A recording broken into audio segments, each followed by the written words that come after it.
I'm Sarah Arciniega. Welcome to my channel. Today I will be doing a 2-page scrapbook layout. Keeping with the spirit of January with everyone organizing and decluttering, I decided to do a stash busting layout. This collection isn't that old, but I did order it back in August and it's been sitting around. I've been wanting to use it. I just haven't done it, and I don't want it just laying around. I want my pages scrapbooked and I want to use this cute product. So I automatically thought of a place where I used to go a lot as a child. I had a friend that lived out in the country and I loved spending time on her farm. And so when I saw the Good Life collection, it was like my brain went right there. And I actually hadn't scrapbooked these pictures of when my family went out there when I was little. And I thought, what a perfect opportunity to scrapbook those. So I started just cutting into the paper because I find that that's what you have to do to get started. And I was going with the vertical strips, and I didn't like it with the orientation. My childhood scrapbooks are actually 8.5 by 11, and I just wasn't liking the long vertical lines. So I went to the catalog, as you saw, and that's kind of where I actually got the inspiration of what papers I wanted to use together and how to put them together. It's a really great place to go look for some inspiration. And so here I've used, the tin paper and then the cute zip strip that has the fence. They actually use the car zip strip, but this is what I liked for my page. So I did leave a border around, and right now I'm noticing that I do want to go ahead and distress the edges of all my paper so it's not so stark.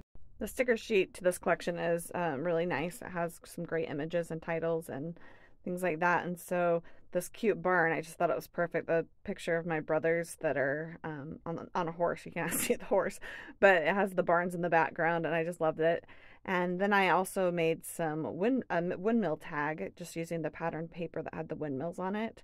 And I am playing around with that, seeing if I like the tags behind my photo.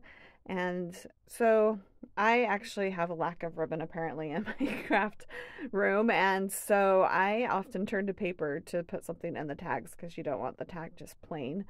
And so I've gone to use the zip strip, but because of the way you thread the zip strip in there, it actually, because it's only printed on one side, sometimes I'm like, oh, that of course doesn't work because I don't want the branding information showing as part of my ribbon. And so what I have done in the past and try to do with this one is I just take the zip strip and fold it over on itself, and then that way it's double-sided. And so that's just a little trick that sometimes I do.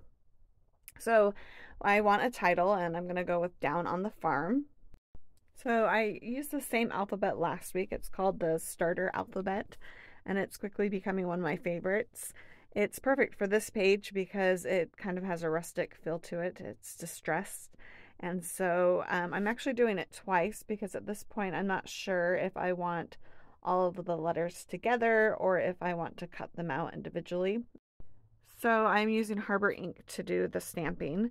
And while I'm stamping, I thought I would just tell you a little more about the story. Like I mentioned, these were childhood friends, and I love to go out to their farm. And this particular event where I have the pictures from, it was just a one time. It was actually right before we moved. And so I went ahead and journaled about that, but it made me reflective about like all the other memories I had out on their farm. So I decided this would be a really good place to include those memories. And so, like, just for example, I just said, I loved going to their farm and have so many fond memories there. I stayed there a few times while my parents went on trips. During the summer, I'd spend time out there, and anytime we didn't have school on Monday, we begged our parents for me to go out there. I often went during Christmas break as well, sometimes staying more than one day. We spent hours outside playing. There were so many places to play. In the old corn crib, we'd climb up to the top. There were separated areas, so this made the perfect place to play house. We'd take baby dolls up there. For a while, there was a swinging rope in the barn loft. At some point, we couldn't go up there anymore due to safety reasons. I also remember trying to roller skate on their gravel road. We would ride bikes on the roads, too. I learned that I preferred paved roads for both of those activities. During the summer, I'd go out to help get ready for the 4-H fair. I have vivid memories of being taught how to hold the chickens so I could carry them from the barn to the water spigot and baby pool. The girls knew how to work. Chores were always a normal part of staying at their house. Most of the time, I'd jump in and help. It was fun because they weren't my chores. We'd feed the animals in the morning. They had goats, dogs, cats, and chickens. So going back to my page, at this point I have dovetailed the little banners, and I also decided to try it in brown. I wanted to bring some of the espresso and mocha up to the top, and so I went ahead and restamped everything. And I'm kind of playing around with, do I like it better in blue or do I like it better in brown? What do you think? So I also, just as a note, on the brown ones, I distressed the edges, and I did that same thing actually with the blue ones. But the brown ones, I actually swiped the front like directly on the ink pad, and it was so fun to do actually, and it gave it a really rustic look. So as I went to tape down everything, I noticed too that the brown distress paper at the bottom, there actually is a direction to that. And I realized that my two pieces, one was going up and down and one was going sideways. And so I had to fix that. So I pulled out my design elements there and I stamped along the outside, the outside border. And I thought I was going to like it, but it actually just kind of was too similar to the paper style. And so I just flipped it over and decided to keep it white. I did ink distress the edges of the paper so that there was some definition there. So as I mentioned, I had a lot to say, and so flip-flaps are a great way to include the story without having to have lots of space for your story. So you can put the pictures on top and then flip up to read the story. And so that's what I opted to do here. So right now I'm just kind of experimenting with how I want to do that. I also actually put one of my pictures on the underside of the flip flap. And it was a less flattering picture, but I did kind of like it because it just showed how much I loved riding their lawnmower, actually. I felt like I was driving, and, the 13-year-old girl thought that was pretty cool. So at this point, I'm doing some embellishing. I have, of course, found the cute bucket with the flowers that I thought looked really good with the title. And then I put the banners up there in the right corner. And then there's a little word strip that said Happy Place. And like I said, I just enjoyed the being out on their farm so much. And so the barn I originally was going to put at the end of the zip strip on the right page. But I wasn't liking the way that was looking, and so I moved it here to this corner. I had already actually snipped off a little bit that hung over the edge of the page when I had it over, in the other spot.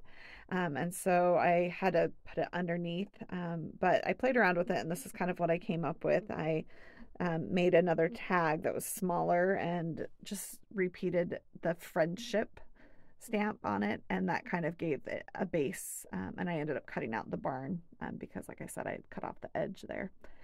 So at this point, I always print everything just on like copy paper first to like kind of experiment with it. And so as you saw, I had that kind of, I cut it and pieced it and even stamped on it to actually to see what it was going to look like. And I was happy with it. So I printed it on some French vanilla cardstock.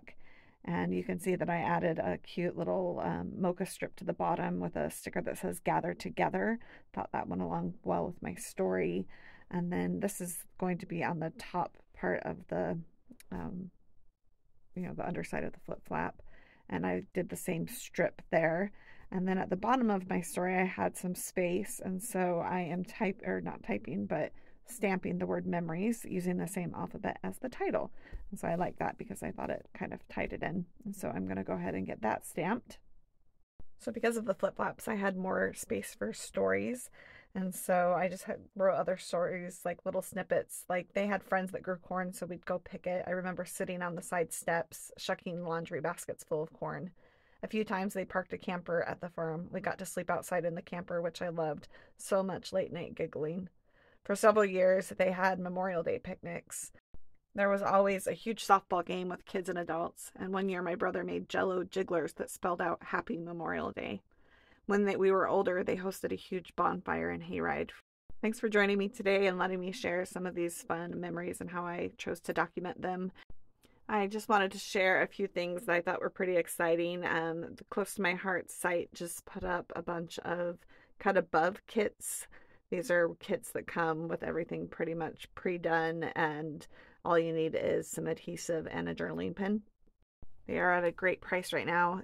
Also, the end of January is when the extra credit for the VIP program stops, so I will put a link to that so you can find out more information about that. Have a great day.